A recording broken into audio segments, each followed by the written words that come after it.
प्यारे दोस्तों, आज के वैज्ञानिक युग में भी इच्छाधारी नाग नागिनों के प्रति अधिसंख्य लोगों की आस्था में कोई कमी नहीं आई है।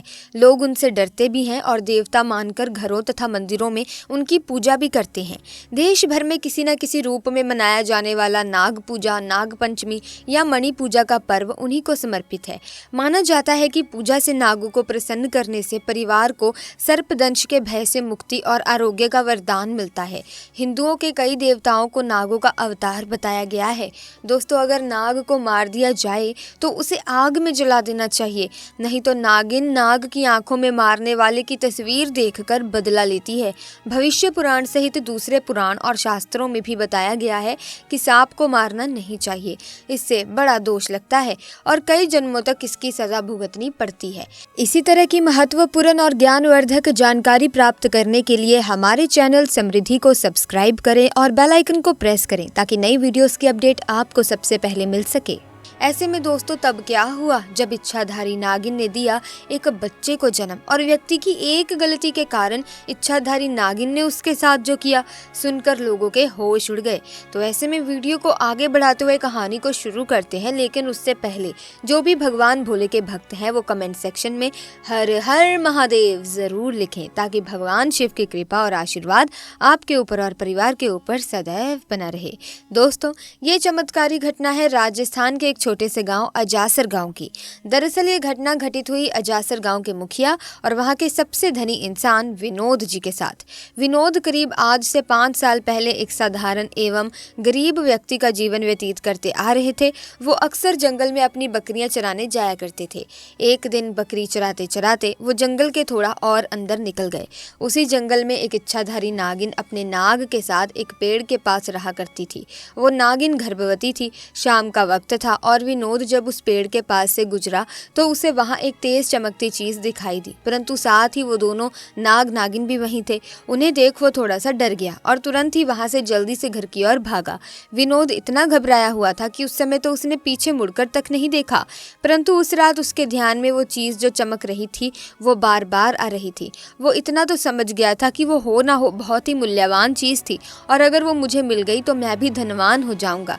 परंतु सबसे बड़ी मुसीबत थी वो दोनों नाग नागिन। अगले दिन वो वापस जंगल उसी पेड़ वाले स्थान पर गया और कुछ दूर खड़े रहकर छिपकर उस पेड़ के पास रह रहे नाग नागिन को देखने लगा।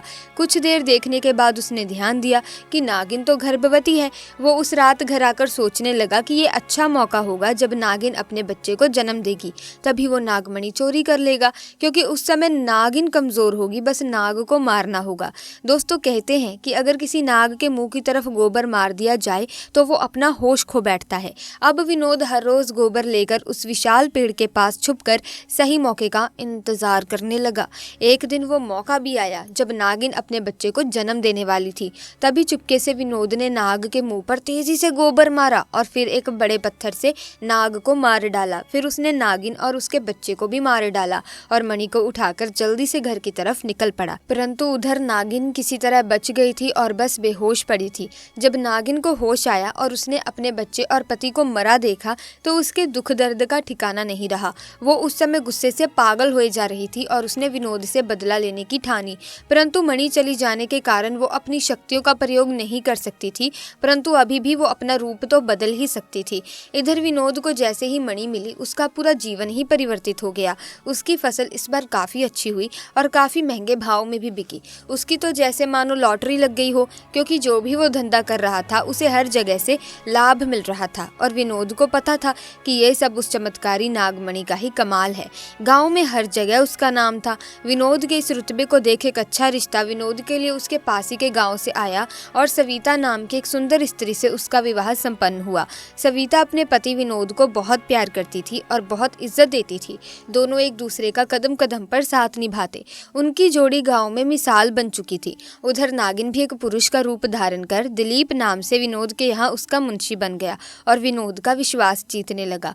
विनोद भी दिलीप के व्यवहार और वफादारी को देख उसे अपने भाई समान ही मानने लगा। एक दिन सविता अपने पति विनोद के पास आती है और बताती है कि तुम पिता बनने वाले हो, मैं गर्भवती हूँ। ये सुन विनोद की खुशी का ठिकाना नहीं रहा। उस दिन वो खुद अपने मुंशी दिलीप के पास गया और बोला कि देखो दिलीप, मेरा कोई भाई नहीं है, परंतु जब से तुम्हारा साथ मिला है तुम मेरे सगे भाई से भी कहीं अधिक बन चुके हो। आज मैं बहुत खुश हूँ, इसीलिए आज मैं अपनी पत्नी और तुम्हें एक खास जगह ले जाना चाहता हूँ, क्योंकि मेरा इस दुनिया में तुम लोगों के सिवा कोई नहीं है। इतना कहते ही वो अपनी पत्नी और दिलीप को कार में बिठाकर गांव के कोने में ले जाकर कार एक छोटी सी कुटिया के सामने रोकता है और बताता है कि जब वो छोटा था तब इसी कुटिया में उसकी माँ की जान उसे जन्म देते ही चली गई थी। उसके पिता तो पहले ही गुजर चुके थे। तब एक बूढ़े बाबा ने उसकी माँ को वहीं दफना दिया था और विनोद को उसी बूढ़े बाबा ने पाला था। विनोद बताता है कि जब भी उसके साथ कोई बुरी घटना होती है या वो बहुत ज़्यादा दुखी होता है तो बस वो इसी कुटिया के पास चला आता है। यहाँ उसे एक अनोखा सुकून मिलता है। विनोद आगे बताता है कि आज तुम दोनों को मैं इसीलिए यहाँ लाया हूँ क्योंकि तुम दोनों अब मेरी ज़िंदगी का एक अहम हिस्सा बन चुके हो। दोस्तों, ये सुन सभी की आंखों में पानी भर आता है। कुछ देर रुकने के बाद जब वे वापस पहाड़ी से होते हुए घर को जाते हैं तो अचानक उनकी गाड़ी पहाड़ी पर एक बड़े पत्थर से टकराती है और गाड़ी को जोर का झटका लगता है, जिसके कारण विनोद तो कार में ही फंसा रहता है, परंतु उसकी पत्नी सविता पहाड़ से नीचे गिर एक पेड़ पर अटक जाती है और उस पेड़ के ठीक नीचे ही बहुत गहरी खाई थी। दोस्तों, वो रात कार्तिक पूर्णिमा की ही थी। दिलीप अपनी शक्तियां पाकर पुनः नागिन रूप धारण कर लेता है। विनोद दिलीप को देख चौंक जाता है क्योंकि दिलीप अब नागिन में पुनः बदल गया था। वो नागिन विनोद को बताती है कि कैसे ठीक इसी तरह वो भी इसी स्थिति में फंसी थी जब विनोद ने उसका पूरा घर संसार लूट लिया था, उसके पति और बच्चे को मारकर, और आज मेरे पास बदला लेने का एक अच्छा मौका है। विनोद घायल गाड़ी में फंसा हुआ था और रो रोकर नागिन को बोलता है कि भले मेरी जान ले ले, परंतु मेरी पत्नी गर्भवती है, उसे छोड़ दो। परंतु तभी उस नागिन को अपनी वही स्थिति याद आती है कि क्या होता है जब कोई अपना छिन जाता है। ये जिंदगी का सबसे बड़ा दुख होता है। नागिन ने विनोद का उसकी पत्नी के प्रति सच्चा प्यार देख उसे माफ कर दिया और सविता को उस पेड़ से निकाल बचा लिया तथा दोनों को हॉस्पिटल छोड़ खुद वापस जंगल में उसी पेड़ के पास चली गई। जब विनोद हॉस्पिटल से स्वस्थ होकर अपनी पत्नी के साथ घर वापस लौटा तो उसे अपनी गलती का एहसास हुआ और उसने जाना कि उसने कितनी बड़ी गलती करी है। वो नागमणि को लेकर उसी पेड़ के पास गया और उस पेड़ के पास उस नागमणि को रख फूट फूट कर रोने लगा और शाम को घर वापस आ गया। दोस्तों, कभी कभी इंसान लालच में इतनी बड़ी गलती कर बैठता है कि फिर उस गलती को कभी भी ठीक किया ही नहीं जा सकता, बस अंत में पछतावा ही रह जाता है। बड़े बुजुर्गों से आपने सुना भी होगा कि नाग सांप को मारना नहीं चाहिए। नाग को मारने पर उसकी आंख में मारने वाले की तस्वीर छप जाती है। अगर नाग को मार दिया जाए तो उसे आग में जला देना चाहिए, नहीं तो नागिन नाग की आंख में मारने वाले की तस्वीर देखकर बदला लेती है। भविष्य पुराण सहित दूसरे पुराण और शास्त्रों में भी बताया गया है कि सांप को नहीं मारना चाहिए, इससे बड़ा दोष लगता है और कई जन्मों तक इसकी सजा भुगतनी पड़ती है। सो दोस्तों, मुझे उम्मीद है कि ये घटना आपको काफ़ी इंटरेस्टिंग लगी होगी। अगर हाँ तो आप इस वीडियो को लाइक करें, शेयर करें, चैनल को सब्सक्राइब करके बेल आइकन को प्रेस करें ताकि नए वीडियोस की अपडेट आपको मिलती रहे। आपका बहुत बहुत धन्यवाद।